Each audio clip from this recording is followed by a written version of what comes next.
Hey, what's up, stock compounders? Brad here. So, big news today with GameStop, with AMC, with a bunch of different companies that were being kind of bought up by this Wall Street Bets club on Reddit. We found out this morning that Robinhood had delisted GameStop, AMC, Bed Bath and Beyond, like 10 different companies, BlackBerry, Nokia.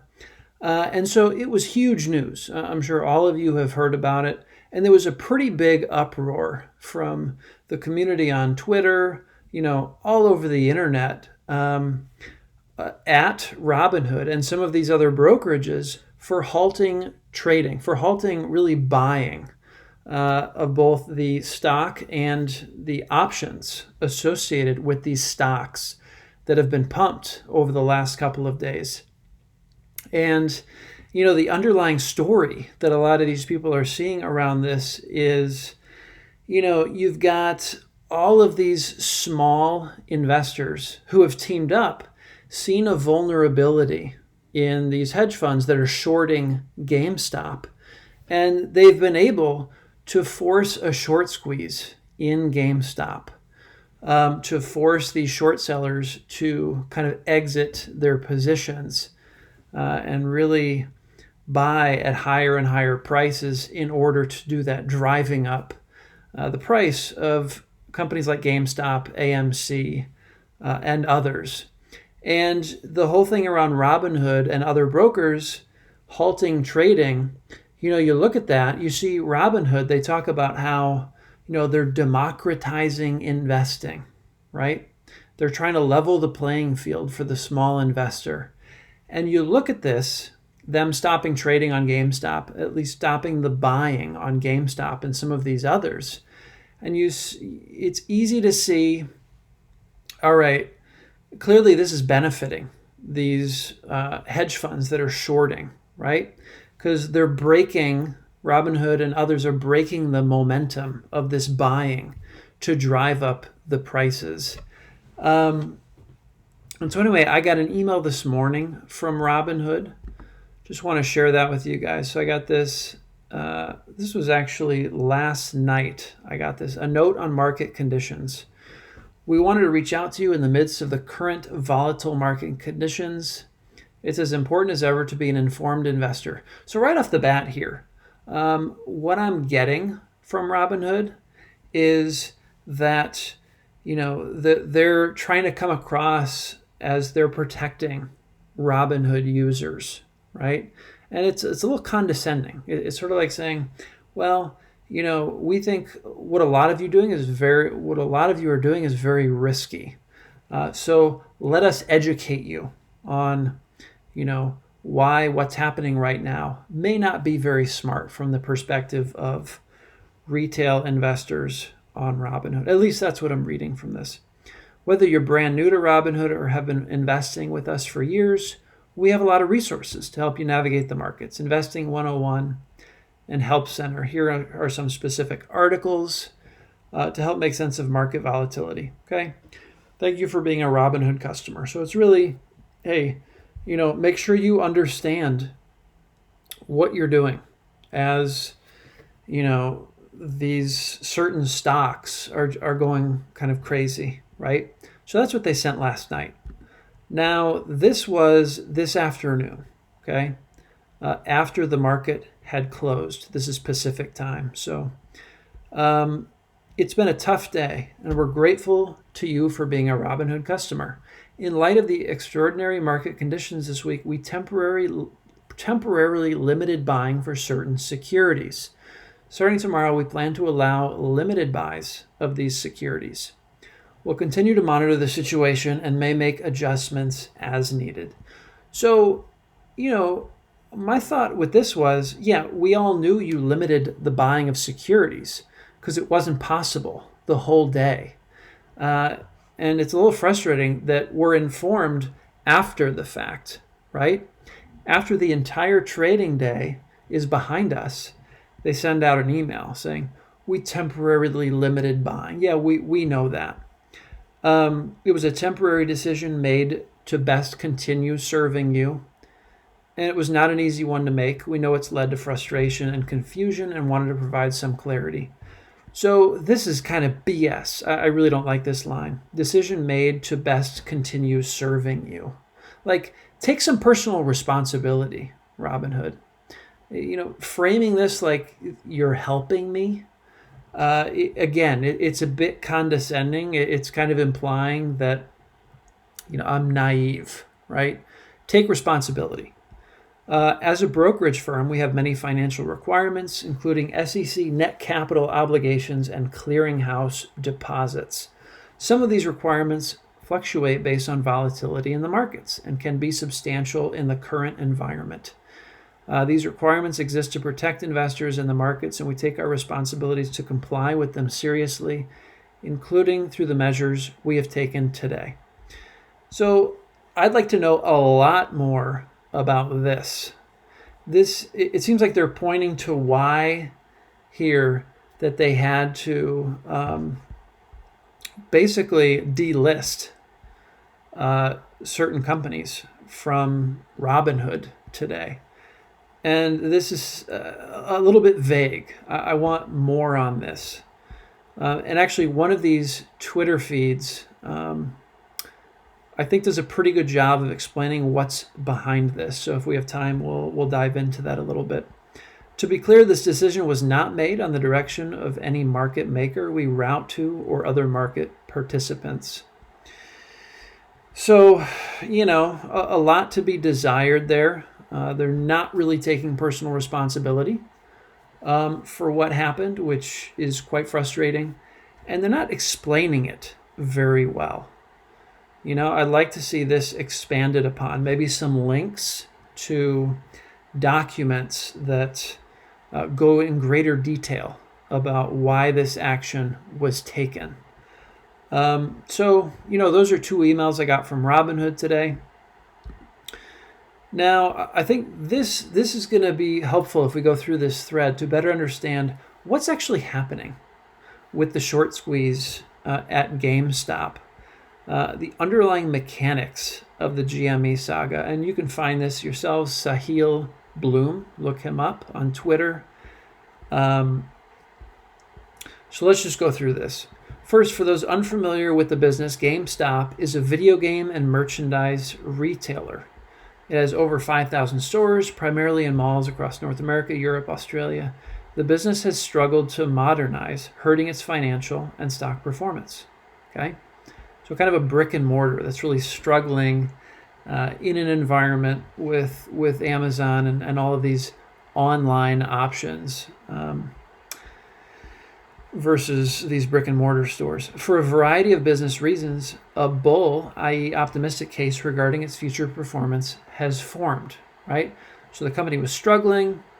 Now there's signs of a potential kind of run for this company and this stock. It really came to the forefront after RC Ventures, an entity managed by Chewy founder Ryan Cohen, disclosed a large position and assumed 3 board seats. I think that was in late December. If you go to openinterest.com and search the ticker GME, you can see that large purchase and at what price. I think it was like $15 around near the end of December. So basically you have an activist investor coming in, okay, to try to, better utilize the assets of GameStop and, kind of force value to be realized in this company. Ryan Cohen summarized his case, stating, "We are excited to bring our customer-obsessed mindset and technology experience to GameStop and its strategic assets, expanding the ways in which it delights customers and by becoming the ultimate destination for gamers." It's pretty compelling. At the time of that statement on January 11th, GameStop stock was trading at $20 per share. Since then, the stock has surged to around $200 per share and captured public imagination. So as a lot of you have seen, I think it's around $350 per share now. But how did it happen? There are two dynamics at play. How the stock went from $20 to, mid $300. A short squeeze and a gamma squeeze. I've never heard of a gamma squeeze. So let's first take a look at what a short squeeze is. A short squeeze occurs when short sellers, those betting against a stock, like Melvin Capital, are forced to buy stock to exit/cover their shorts, to close out their short position. I wrote a primer on the short squeeze, which you can find below. We're not going to go into that right now. The gamma squeeze is a bit more complicated. Okay, what is a gamma squeeze? A gamma squeeze is all about options contracts and their indirect impact on the underlying stock. For a primer on options, you can see this thread-wise. I love it. It's, all these little rabbit holes we can go down here. When you buy a call option on GME, on GameStop, someone has to sell you that option contract. Okay, that makes sense. You pay them a bit of money, the premium, and they make a commitment to deliver you the underlying stock at a future date for the strike price of the option. It's a pretty simple transaction. But in the background, the seller, often called a market maker, has to think about their risk exposure. Okay, they're not going to necessarily sell you these option contracts without doing anything else, right? They might have to get prepared to an extent for those options to be exercised. If GameStop rises above your strike price, they will have to buy the stock at the market price and sell it to you for the strike price, incurring a potentially large loss. To hedge this risk, when the market maker sells you the option, they also go into the market and buy a bit of the underlying stock. See, I didn't know that. That's really important to understanding how this whole short squeeze played out. The amount of stock they buy is based on the delta, a ratio of how much the option price moves relative to a $1 move in the stock. Gamma is the rate of change of the delta of the options. We've got all these Greek letters coming in here. As delta and gamma rise, the market maker gets more and more nervous. They have to buy more stock to hedge the risk of the option being exercised in the money, with the underlying price above the strike price. That's what in the money means for a call option. So here we have the simplified makings of the gamma squeeze. Yes, very simplified. As call option purchasing volumes suddenly surged, thanks to Wall Street bets, Chamath, as we know, some of us know, a few days ago, Chamath announced that he would be putting hundreds of thousands of dollars into GameStop call options. And then Elon Musk kind of rallied the people as well. Market makers had to purchase a lot of GameStop stock to hedge. This set in motion a self-fulfilling prophecy. Market makers rushed to purchase GameStop stock to hedge exposure. This drove the price of GameStop up. As the price of GameStop went up, the delta and gamma of GameStop call options rose. This meant market makers had to buy more stock, further driving up the GameStop price. Reflexivity. So to summarize, with GME, we had both a short squeeze, short sellers frantically buying the stock to close/cover their shorts, and a gamma squeeze, call option market makers frantically buying the stock to hedge their exposure.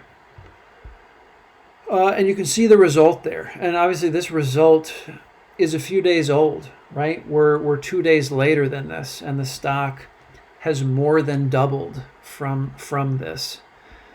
So as always, right. Anyway, guys, I think it's a really great explanation of what happened with GameStop stock over the last couple of days. Now, we have no idea where GameStop would be today if these brokerages had been allowing both the purchase of common stock and the options through, places like Robinhood and, other brokerages. I think Interactive Brokers had halted trading on some of these stocks today. I'm pretty sure virtually every large broker did the same thing. So who knows where we would be if that didn't happen. But let's take a quick look. I don't know how quick it's going to be. But, Robinhood has gotten so much, hatred today because, they call themselves Robinhood for a reason, right? They're kind of taking money from the rich and giving it to the poor. They're redistributing wealth. That's kind of the big story behind Robinhood. And on the surface, it's easy to think that what they did today was they got in the way of, all of these small retail investors from essentially squeezing these institutional short sellers, these hedge fund short sellers. Robinhood got in the way of that. And we don't have all of the details about what went into the decision of Robinhood to do this. But this is an attempt at explaining what was behind Robinhood's decision today. My best explanation of why Robinhood app restricted trading in the short squeeze stocks. So let's have a go. Robinhood is a broker. They don't execute stock orders themselves. They sign up customers, route their orders to executing brokers, and keep track of who owns what. Robinhood is also its own clearing broker, so they directly settle and custody their clients' securities. Yes, Robinhood is paid by Citadel to handle executing some of its order flow. This isn't as nefarious as it sounds. Citadel is paying to execute retail orders because they aren't pernicious, like having 500x the size behind them. Robinhood customers buy and sell stocks. Those trades don't settle until T+2 days later. Depending on the net of buys, sells, Robinhood is on the hook to pay or receive that net cash. That's credit risk that Robinhood takes. NSCC is the entity that takes that credit risk. So it's not Robinhood, it's NSCC. It matches up the net buyers and sellers post-trade and handles the exchange of cash for security. To mitigate the credit risk that one of the clearing brokers fails, they demand the brokers post a clearing deposit with them. The NSCC is required to do this by SEC rule tracing to Dodd-Frank. Link to details. I love that. I wish Robinhood would have linked to more of these details. Everyone posts, and if a broker fails, then NSCC takes any losses out of that broker's deposit. Then some from NSCC, then from everyone else. So it's like a pool of sorts. This is a post-crisis idea that encoded in Dodd-Frank, that making everyone post collateral reduces the credit risk and systemic risk and such. So it talks about how the NSCC clearing deposit gets calculated. Not going to go too much into that. So here it gets more interesting. Next we ask, is any one stock net more than 30% of the net buy sell? And if it is, then we take 10% of that amount and add it as the gap risk measure. Okay.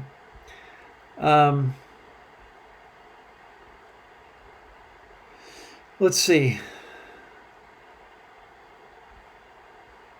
Here we go. So let's say Robinhood had 20 billion of client assets starting this year, 2021. Those customers used to trade $1 billion a day. What is the context for clearing deposit? Say 2 days, it's a little unbalanced, and it's 1.2 billion buy, 0.8 billion sell. Okay, that's probably around 12 million, maybe 20 million deposit. If they take in 6 million of new deposits and say 400 million wants to buy GameStop, that is very confusing. I'm just going to say GME. Plus of their 20 billion existing, say there is 400 million of GME buys over the past 2 days. Then the picture could look like 2 billion buys and 1 billion sells, which might normally be 30 million deposit, but volatility went up.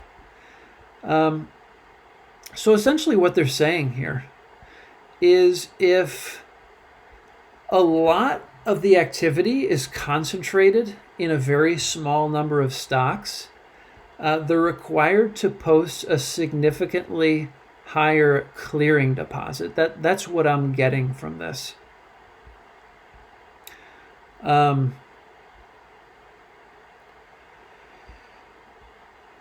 This would also explain why Robinhood drew its credit lines and said vague things about clearing requirements. Okay.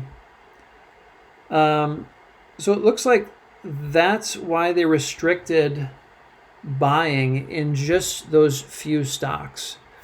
Because of the concentration, they had to post higher clearing deposits. And, the way it was trending, very soon they weren't going to be able to meet those clearing deposit requirements. You see here, they had to draw on bank lines of credit.